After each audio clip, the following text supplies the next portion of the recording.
केलेलं आहे. वर्तमानपत्रात बातम्या सातत्याने येतात आणि इथल्या नागरिकांचे हाल हे तुम्हीही सगळ्यांनी फार जवळून पाहिलेले आहेत. उंडरीचा डेव्हलपमेंट हे पुण्याचे आउटस्कर्ट्स म्हणून हे झालेलं आहे, पण आता उंडरी हा पुण्याचाच भाग झालेला आहे.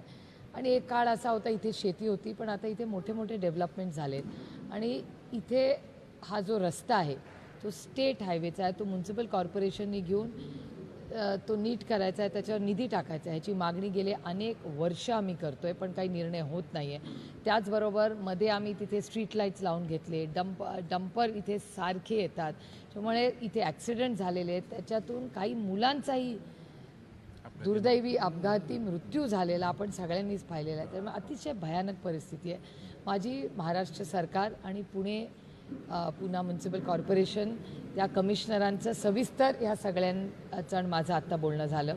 कॉर्पोरेशनने आम्हाला शब्द दिला आहे की 3 आठवड्याचा वेळ आम्हाला द्या, आम्ही काहीतरी मार्ग काढतो.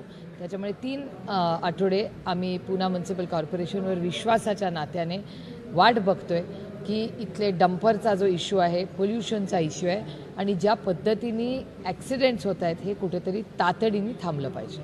दुसरे RMC प्लॅन्टच्या संदर्भात पण पुणे शहराचाच पूर्णतः हा प्रॉब्लेम आहे.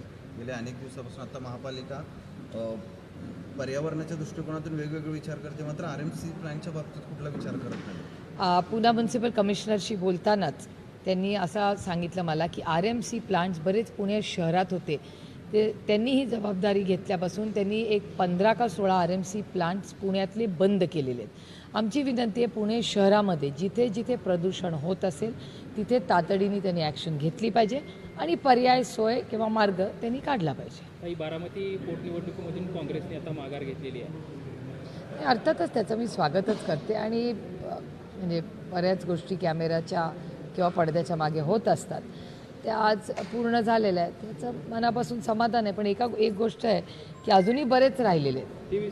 23 उमेदवार अजून राहिलेले आहेत. त्यांना कॉन्टॅक्ट केलं नाही केलं हे मला माहिती नाही, पण त्याही 23 जर वेळेत कॉन्टॅक्ट करून जर झालं असतं तर कदाचित चित्र आणखीन वेगळं असतं. बारामतीची निवडणूक खरं तर दादांना श्रद्धांजली म्हणून वहिनी जे आहे ते सर्वाधिक विक्रमी मतांनी निवडून येतील असं वाटते, विश्वास आहे. मी तुम्हाला सांगू, म्हणजे शुभेच्छा आहेत ज्या कॅन्डिडेटला, पण माझ्या भाऊ गेल्यानंतरचं इलेक्शन त्याचं दुःख आम्हाला आहे. त्याच्यामुळे विक्रम होईल नाही होईल, माझ्या शुभेच्छा आहेत त्यांना, पण त्याचबरोबर